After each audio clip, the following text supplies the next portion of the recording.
Matrix के प्रकार के रूप में पढ़ रहे थे, जिसमें एक आता है वर्ग आवृत्ति। वर्ग आवृत्ति क्या होता है? जिसमें कि रो और कॉलम यानी कि पंक्ति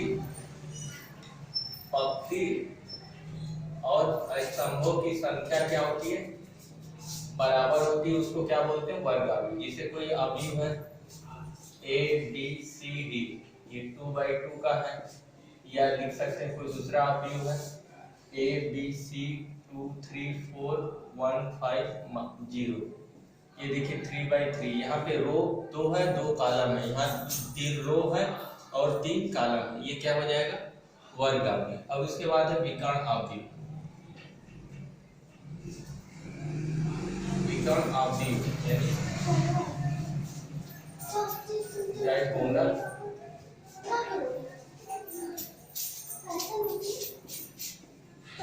ऐसा वर्ग आवृत्ति जिसके मेन लीडिंग डायगोनल एलिमेंट या मुख्य विकर्ण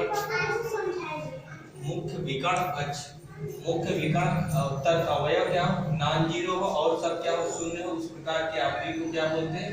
विकर्ण आवृत्ति। जैसे A 0 0 0 B 0 0 0 C।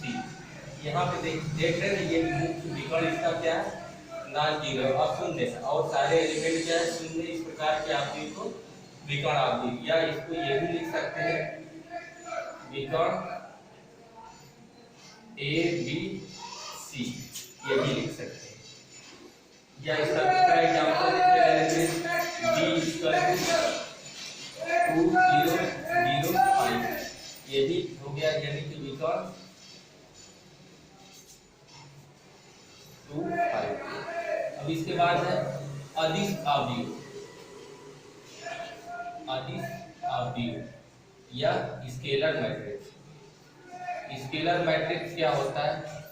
ऐसा अवयव जिसके मुख्य विकर्ण के अवयव क्या हो? सेम हो, यानी कि जैसे ये ABC है उसके जगह पे AA हो जाए, या BB हो जाए, या CC हो जाए, उस प्रकार के अवयव को अदिश अवयव कहते हैं। जैसे ले लेते हैं K 0 0 K, या बीज कलम लिख सकते हैं 2 0 0 0 2 0 0 0 2। देख रहे हैं मुख्य विकर्ण के अवयव क्या सेम हो जाए, यानी K 2 2 2 इस तरीके से होगा तो उसको कहते हैं अदिश अवयव। उसके बाद है इकाई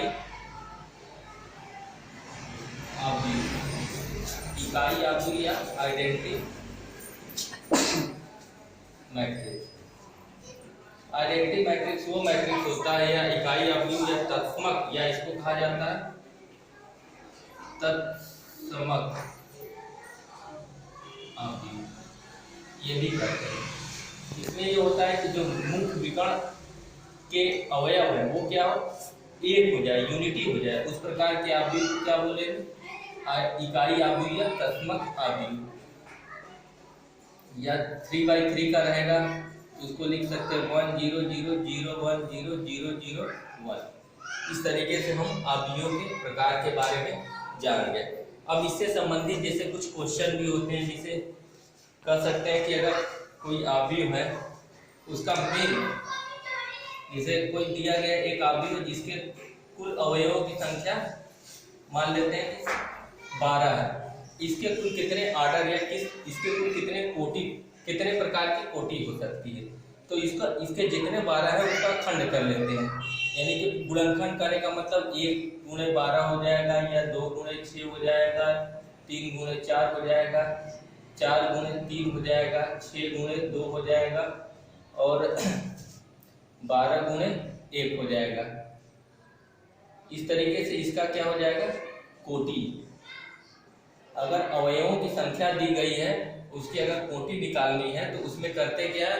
उस जितने भी अवयव दिए गए हैं उसके सारे के सारे गुणनखंड कर लेते हैं। अगर कोई अवयव दिया गया, कोई मैट्रिक्स दिया गया है जिसमें कोई कुल 5 एलिमेंट है, तो उसके कुल कितने ऑर्डर, पॉसिबिलिटीज ऑफ ऑर्डर, या उसके कुल कितने कोटि या क्रम हो सकते हैं, तो इसका गुणनखंड कर लेते हैं। 1 × 5 हो जाएगा तथा 5 × 1 हो जाएगा। इसी प्रकार अगर 6 है, 6 संख्या दी गई है तो इसके 1 × 6, 2 × 3, 3 × 2, 6 × 1, इस प्रकार से इसकी कुल कोटियों की संख्या को हम ज्ञात कर सकते हैं।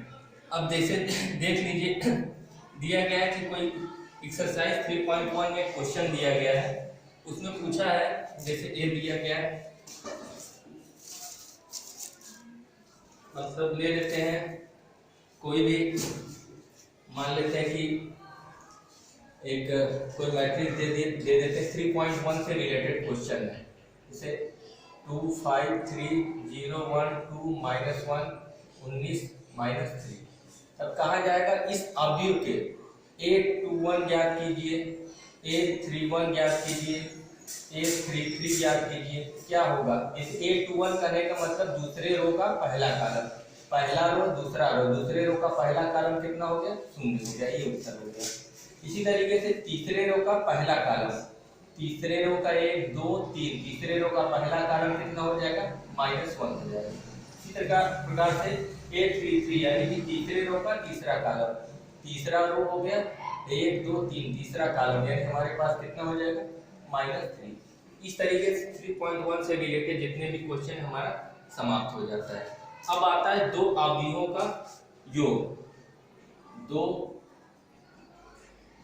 अवयवों का योग या अंतर। अगर दो अवयवों का योग या अंतर निकालना है तो सबसे पहले हम देखेंगे कि वो दोनों अवयवों का क्रम या कोटि क्या सेम हो, तभी दोनों का योग या अंतर हम लोग निकाल सकते हैं। अगर कोई दिया गया है a = a b c d, ये देखिए 2 × 2 का है, दूसरा अवयव दिया गया है b x y 3 z मान लेते हैं। अगर इनको जोड़ना है तो पहले वाले रो का पहला एलिमेंट दूसरे वाले मैट्रिक्स के पहले रो का पहला एलिमेंट, इसी तरीके से जुड़ेगा पहले वाले रो का दूसरा एलिमेंट, उसी तरीके से पहले वाले रो का दूसरा एलिमेंट, इस तरीके से जुड़ेगा। तो ये जो हमारा बनेगा a + b जो बनेगा क्या हो जाएगा, a b c d plus x y 3 z।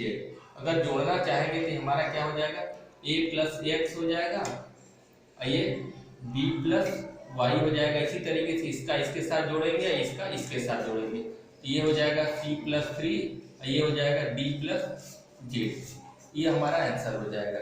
इसी तरीके से दो अवयवों का अंतर की बात होगी तो यहाँ पे जब अंतर निकालेंगे तो यहाँ पे माइनस कर लेंगे, यानी इसमें से इसको माइनस कर लेंगे, इसमें से इसको माइनस कर लेंगे, इसमें से इसको माइनस कर लेंगे, इसमें से इसको माइनस कर लेंगे, यानी a - x b - y c - 3 d - z, ये हमारा आंसर हो जाएगा।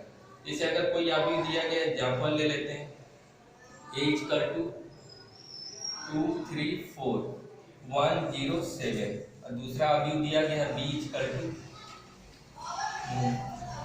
0 2 5 1 3 3। अगर इसका अंतर योग या अंतर निकालना है तो a + b अगर हम लोग निकालना चाहेंगे तो डायरेक्ट लिख देते हैं 2 + 0 2, 3 + 2 5, 4 + 5 9। ऐसे ये वाला दूसरे रो का सब एलिमेंट ऐड कर ले, 1 + 1 2 हो जाएगा, 0 + 3 हो जाएगा, 7 + 6 10 हो जाएगा, ये हमारा आंसर हो जाएगा। अगर इसी का अंतर निकालना चाहेंगे तो a - b क्या हो जाएगा, 2 - 0 2 हो जाएगा, 3 - 2 1 हो जाएगा, 4 - 5 -1 हो जाएगा, 1 - 1 0 हो जाएगा, 0 - 3 -3 हो जाएगा, 7 - 3 क्या हो जाएगा, 4 हो जाएगा। ये हमारा ये आंसर हो जाएगा। अब इसके बाद आता है नेक्स्ट 3.1 से रिलेटेड था। ये 3.2 में दो किसी अवयव का में किसी स्केलर यानी अदिश गुणन कैसे करते हैं, अवयव का अदिश गुणन।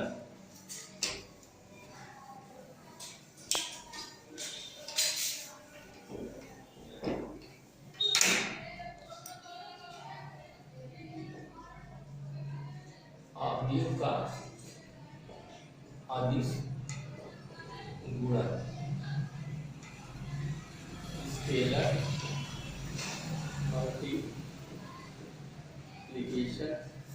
Of A matrix. अगर कोई अवयव दिया गया है a मान लेते हैं a b c d, अगर इसमें किसी स्केलर क्वांटिटी से मल्टीप्लाई कर ले, गुणा करते हैं, जैसे 2a कर ले, इस 2 का गुणा सब में हो जाएगा, सारे एलिमेंट में हो जाएगा, रो में भी होगा कॉलम में भी हो जाएगा, यानी a b c d। ये हमारा क्या हो जाएगा, 2A 2B 2C 2D, इस तरीके से हमारा ये रिजल्ट हो जाएगा। यानी कि अगर किसी स्केलर क्वांटिटी से अगर हम किसी अवयव में गुणा करते हैं तो उस स्केलर क्वांटिटी का गुणा उस अवयव के सभी अवयव में हो जाएगा, ये हमारा रिजल्ट हो जाएगा। अब देखिए इसी तरीके से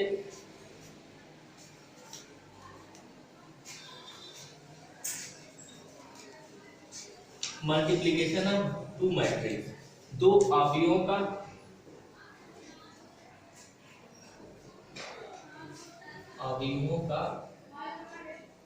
गुणन, मल्टीप्लिकेशन ऑफ टू मैट्रिसेस। यानी कि मैट्रिक्स का प्लूरल क्या होता है, बहुवचन में लिखना चाहेंगे तो ये मैट्रिसेस हो जाता है। दो अवयव का गुणन तभी संभव हो सकता है जब पहले वाले का कॉलम दूसरे वाले के रो के इक्वल होगा, तभी पहले का दूसरे से गुणा हो सकता है। यानी कि अगर कोई मैट्रिक्स है A = n cross n order का है, दूसरा मैट्रिक्स है n क्रॉस p, तब जाके A और B का जो गुणा होगा A × B, A जो B बनेगा वो मान लेते हैं वो क्या हो जाएगा n क्रॉस p का होगा। इसका नियम होता है गुणा करने का, पहले का स्तंभ बराबर हो दूसरे के पंक्ति, यानी पहले अवयव का स्तंभ दूसरे अवयव के पंक्ति के बराबर है, तभी ये इसका गुणन संभव हो सकता है, अदरवाइज ये संभव नहीं है। जैसे ले लेते हैं A = मान लेते हैं कि 2 3 4 5, ये हमारा 2 क्रॉस 2 का हो गया। अब दूसरा ले लेते हैं 2 4, ये क्या हो गया 2 क्रॉस 1 का हो गया। तब यहाँ देख रहे हैं पहले वाले का कॉलम 2 है, दूसरे वाले का पंक्ति क्या है 2 है, तब ये हमारा गुणा हो सकता है। तो A × B जो बनेगा हमारा 2 क्रॉस 1 का आएगा। इसके लिए देखिए कैसे लिखते हैं 2 3 4 5 इंटू B लिख लेते हैं 2 4। इसमें करते क्या है, ये वाली रो कॉलम पे रखते जाएंगे, जैसे ये उठा के इस पे कंसाइड करा देंगे, इसी तरीके से पहला रो पहला कॉलम बन जाएगा, इसी तरीके से दूसरे वाला रो इस कॉलम पे रख देंगे तो दूसरा रो पहला कॉलम बनेगा। तो देखिए इसमें करते क्या है 2 × 2 प्लस 3 × 4, फिर ये नीचे वाला ले लेते हैं 4 × 2 और प्लस 5 × 4, तो ये हमारा क्या हो जाएगा 4 प्लस 12, ये 8 प्लस 20, ये जो हमारा बनेगा 16, ये क्या हो जाएगा 28। ये देख रहे हैं 1 2, यानी 2 क्रॉस 1 का हमारा ये मैट्रिक्स बन गया।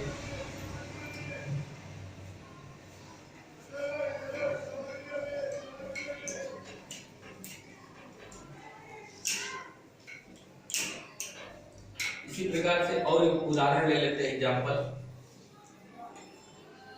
जैसे A = ले लेते हैं 1 2 3 7, और दूसरा मैट्रिक्स ले लेते हैं B = 1 0 5 2 3 1। ये देखिए 2 क्रॉस 2 का है, ये क्या है 2 क्रॉस 3 का है। तो जो हमारा गुणा होगा देखिए पहले वाले का कॉलम 2 है, दूसरे वाले का पंक्ति क्या है या रो 2 है, यानी ये दोनों बराबर है, इसलिए हमारा A और B का गुणन हो सकता है। यानी जो A और B का गुणन होगा क्या होगा 2 क्रॉस 3 का बनेगा।